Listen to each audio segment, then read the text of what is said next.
SER Podcast.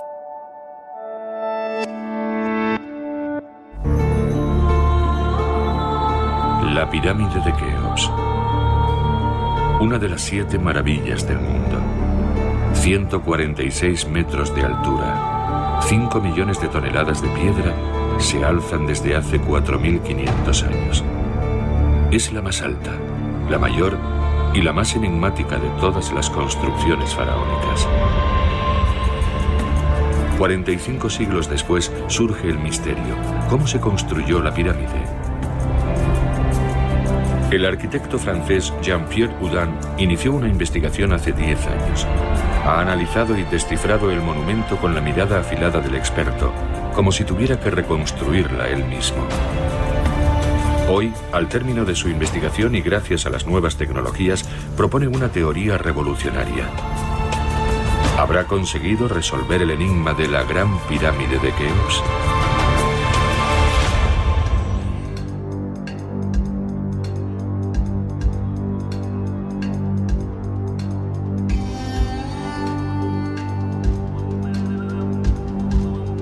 Comenzamos este nuevo bloque de Ser Historia y lo hacemos escuchando un fragmento de un documental de televisión que recoge, pues cómo pretende demostrar Jean-Pierre Houdin, un arquitecto francés, el método de construcción, ¿no?, de la Gran Pirámide de Keops, 147 metros de altura casi en origen, 230 metros de lado.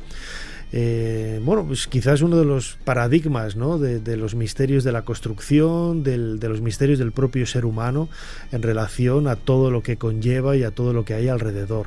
Queríamos hablar de la Gran Pirámide, que yo creo que en las 16 temporadas de Ser Historia lo hemos mencionado en alguna ocasión, pero nunca hemos dedicado un bloque entero a la Gran Pirámide, y el otro día se me ocurrió la idea, digo, ¿quién mejor que hacerlo junto con José Miguel Parra, egiptólogo, que ha estado en innumerables ocasiones con nosotros? José Miguel, bienvenido de nuevo a Ser Historia. Un placer, como siempre, Nacho. ¿Por qué crees que la Gran Pirámide causa esa fascinación tan grande en la gente? La gente no se explica cómo pueden haberla construido, y la verdad es que cuando te pones debajo la ves y es una montañita, no tienes nada que ver. Te das cuenta del tamaño que tiene cuando estás a un par de kilómetros y sigue siendo impresionante. Entonces eso es imposible no sorprenderse, no pensar en cómo pudieron hacerlo. Además, fíjate, esta fascinación no es algo moderno, sino que nace ya en la propia antigüedad. Los autores clásicos, Heródoto, Diodoro, Estrabón, Plinio, hablan todos maravillas de la Gran Pirámide, y también en la Edad Media, ¿no?, lo que suscitaba quizás esa interrogante que todavía existe alrededor de este monumento. Sí, lo curioso es que en la Edad Media, hasta el 1300 y poco, o y mucho, la Gran Pirámide todavía conservaba su revestimiento. Y lo sabemos gracias a que el cónsul francés entonces nos lo cuenta en su recorrido, en su libro sobre su recorrido por la parte oriental del Mediterráneo. Nos cuenta eso, que hubo un gran terremoto y que quitaron las piedras del revestimiento, y que gracias a esa hay muchas cosas construidas en el Cairo nuevo, ¿no? Entonces esa fascinación hubiera sido todavía más impresionante hasta el siglo XIV aproximadamente. Lo que llama la atención es la visión que se tiene ahora de la pirámide. La Gran Pirámide es el enterramiento de Keops, eso yo creo que no lo puede dudar nadie. Ahora hablaremos, si quieres, un poco de ello, pero siempre extrapolamos, ¿no?, la idea de ese conjunto completo, ese conjunto funerario, que la Gran Pirámide no tendría sentido si no estuviera acompañada de lo que tiene alrededor.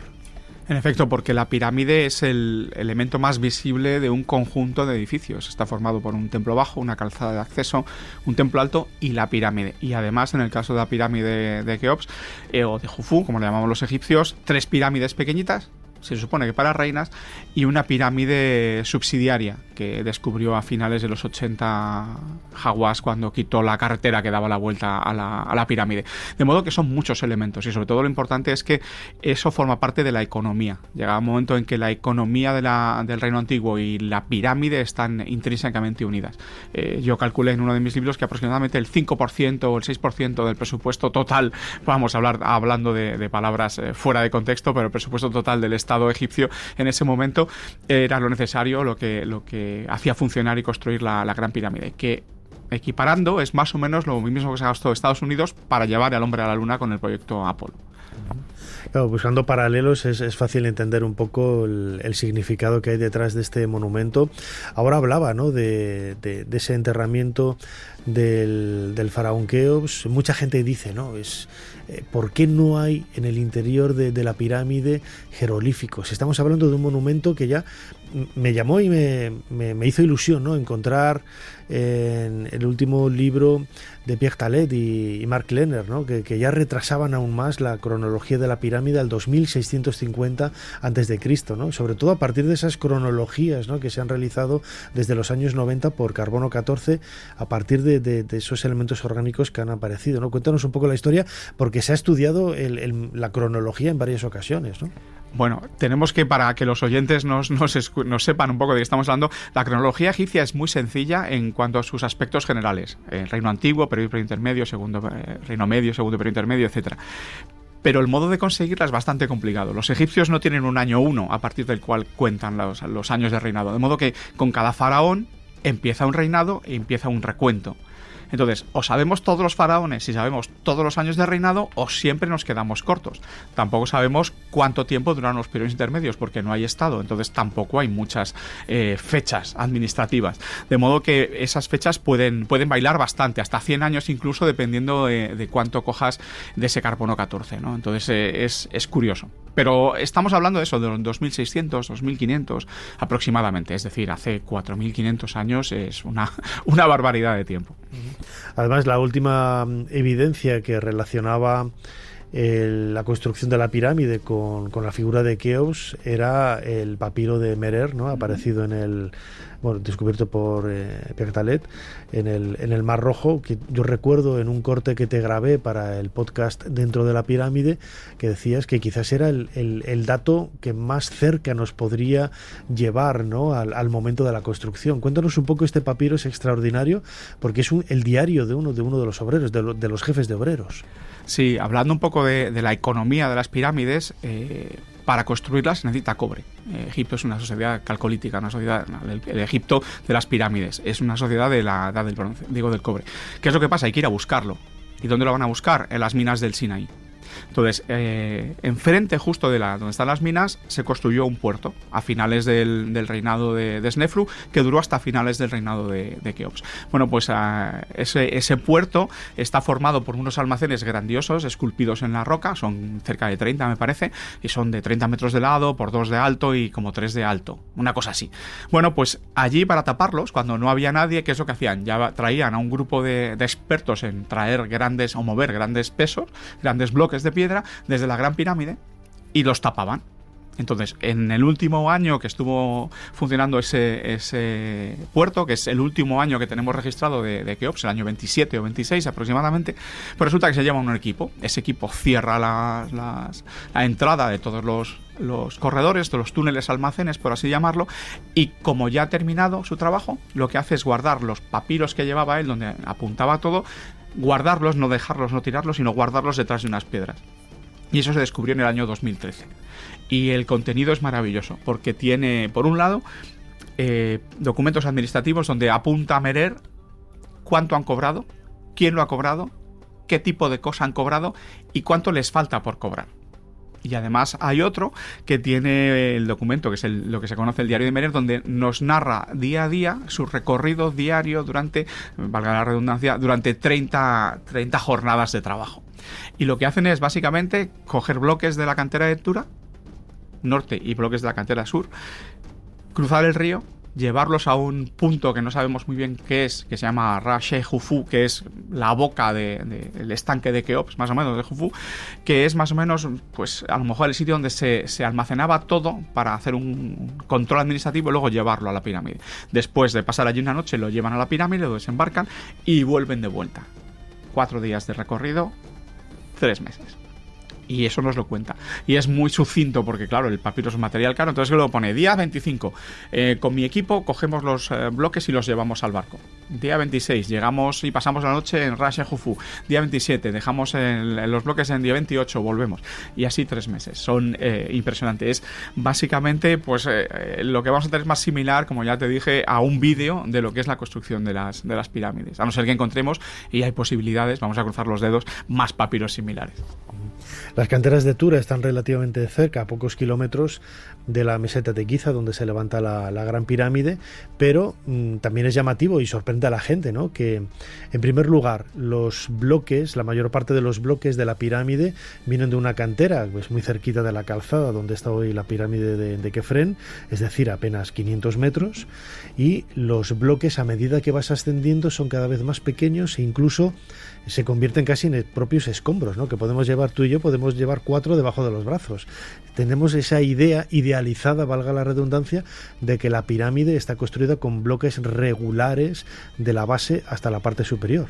Sí, como bloques de Lego, así es como se imagina la gente. Entonces, todos esos cálculos que se han hecho, yo los he hecho también, tengo un artículo publicado sobre eso. Lo que hacemos es calcular el volumen total, dividirlo por lo que cuesta construir, sacar una piedra de ese tamaño, y así hacemos un cálculo, que es aproximado. Pero ahora sabemos que el centro de la pirámide, de las pirámides, no es macizo, o sí es macizo, pero simplemente es un mojón de roca de la meseta que se ha dejado dentro. Y eso quita muchísimo volumen para construir.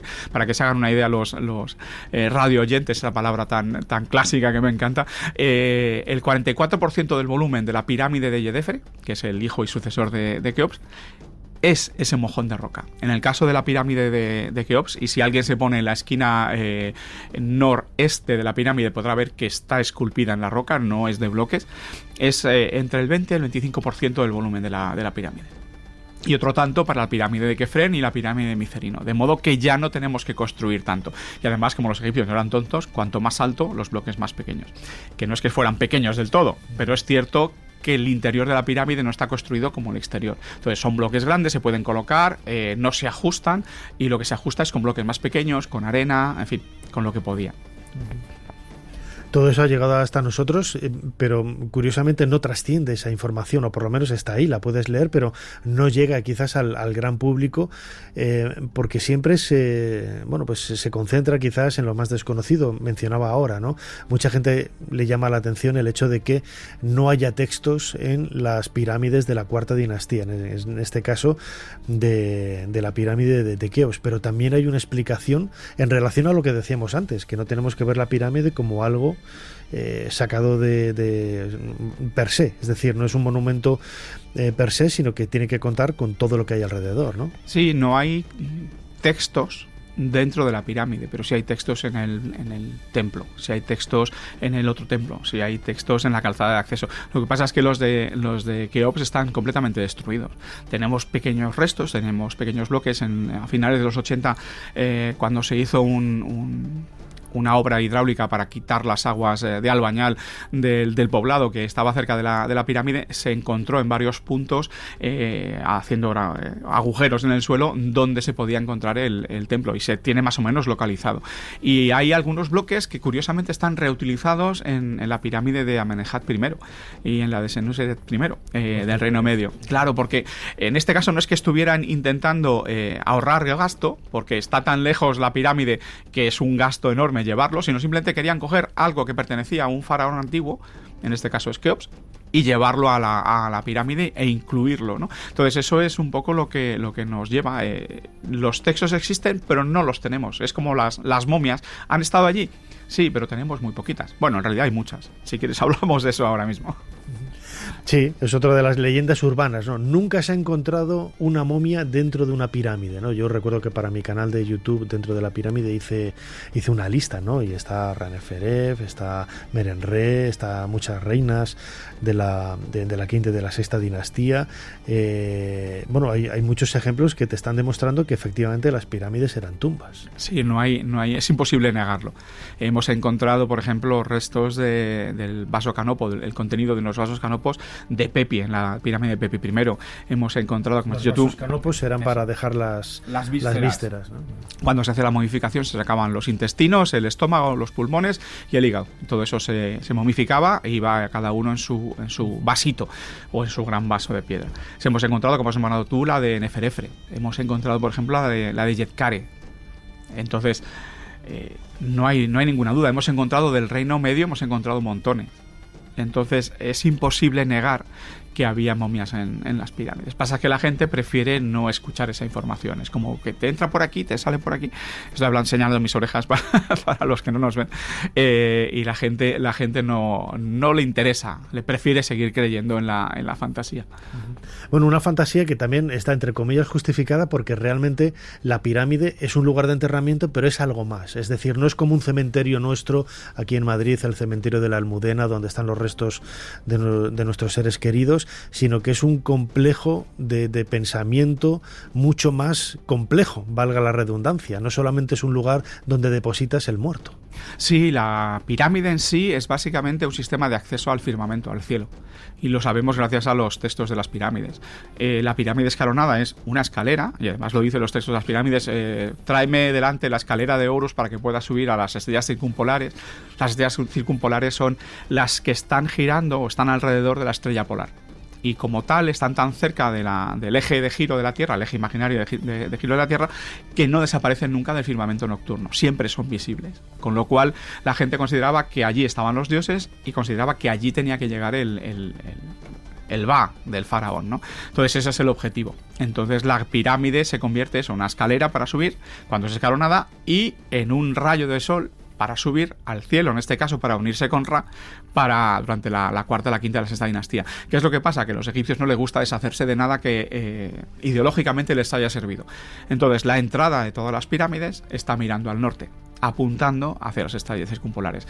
Las pirámides son grandes centros de lanzamiento, y alguien que me coja este corte y luego lo utilice va a ser divertido, pero son grandes centros de lanzamiento vamos a hablar del alma del faraón, por así decirlo, más claro para los radioescuchas, para llegar al cielo, al firmamento, a los dioses, a Ra.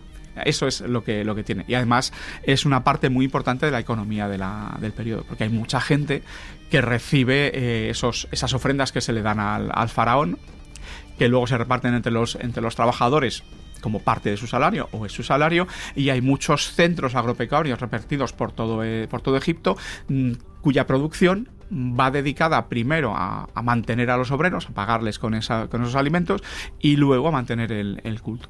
Todo funciona, todo está imbricado. No es como la sociedad construyó la pirámide, sino más bien sería como la pirámide construyó la sociedad del Reino Antiguo. Eso lo dice Mark Klenner en muchas ocasiones, es cierto. Ya para ir acabando, en los últimos años ha salido a colación el proyecto Scan Pyramids, que es quizás el mayor referente que hay ahora y que justifica también lo que desconocemos, ¿no?, de la pirámide. Hay gente que quizás, pues parece que está todo sabido, ¿no? Al contrario, no sabemos prácticamente nada, ¿no? Pero sí que es cierto que se especula con la posibilidad de que haya nuevas habitaciones, nuevas cámaras, y esto también pues vierte más interés, ¿no?, en la propia pirámide, ¿no? Sí, es lógico. Tú ves ese volumen de piedra y dices, no puede ser que no haya más. Bueno, en el caso de Keops tenemos un antecedente. La pirámide romboidal de su padre tiene 2 entradas y 2 cámaras funerarias, en principio independientes, aunque luego conectadas por los propios egipcios. No sería nada raro que la Gran Pirámide las tuviera. En los años 80 ya se descubrieron por sistemas de detección remota un corredor paralelo al de acceso a la Cámara de la Reina. En los años 60 un premio Nobel de física, Luis Álvarez López, que... He mezclado 2 nombres. No, es Luis Álvarez. He mezclado el nombre de un piramidiota con el de un científico. Dios me perdone. Pues resulta que hizo ese intento de descubrir con muones si había cámaras, pero en la pirámide de Kefren. El resultado para él fue que no había cámaras por descubrir. Y se ha llevado esa tecnología nueva. Bueno, la técnica la conocemos, pero el sistema a lo mejor de recogida de datos, de procesamiento de datos es mucho más rápido ahora mismo, de modo que se están descubriendo cosas nuevas. Un gran hueco por encima de la Gran Galería.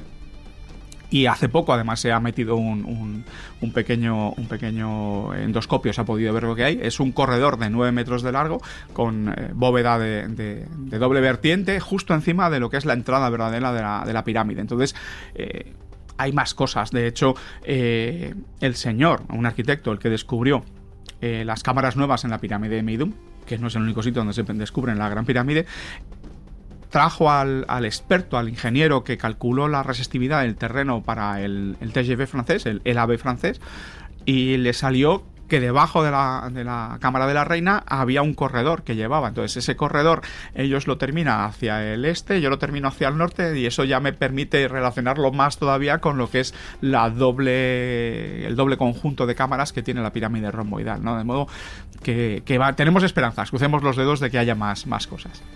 Sí, esa cámara en el subsuelo de la Cámara de la Reina parece, me dicen por el pinganillo, que ha aparecido y que dentro de poco pues se anunciará. Pero ya como última pregunta, José Miguel Parra, ¿tú cómo llegas a las pirámides? ¿Por qué te fascinan tanto las pirámides? Es una pregunta que me hacen muchos periodistas, que me hace mucha gente que me hace una entrevista, pero no tengo ni idea. La gente dice, y tú lo hemos comentado, no, yo es que leí el libro de Ceran, yo me quedé enganchado con él, qué cosa más maravillosa. Yo el libro de Ceran lo tengo y me lo leí. No me resultó especialmente, llamativo. Es cierto que en mi casa mi padre era aparejador, entonces le iba más bien el lado misterioso de la historia antigua. Entonces yo esas cosas me las he leído. Yo puedo decir que aprendí o me metí a estudiar historia por von Däniken, fíjate tú lo que son las cosas, porque me leía sus libros y decía, joder, qué cosa más chula, porque nadie sabe nada, pero yo dije, pues hay que meterse a estudiar a un sitio serio, y me metí a historia. Es cierto que el libro de Tintín que más me gusta es Tintín y los cigarros del faraón, y uno de mis favoritos de Asterix es Asterix y Cleopatra. Entonces eso, y sobre todo la construcción de las pirámides, en ese sentido si es influencia paterna, lo de saber cómo, el que sabía cómo construir edificios, veía la Gran Pirámide y decía, es que no me lo imagino, no sé cómo. Y yo supongo que llegué por eso. Y sobre todo porque de la parte de la historia, que me gusta toda, siempre me gusta la parte más antigua. Y en el caso de la aparición del Estado, el Estado egipcio es el más antiguo, y casi lo más antiguo es el reino antiguo. Un placer escucharte, José Miguel Parra, egiptólogo, amigo desde hace un montón de décadas, más de 30 años. ¿Cómo pasa el tiempo? Teníamos pelo, acuérdate.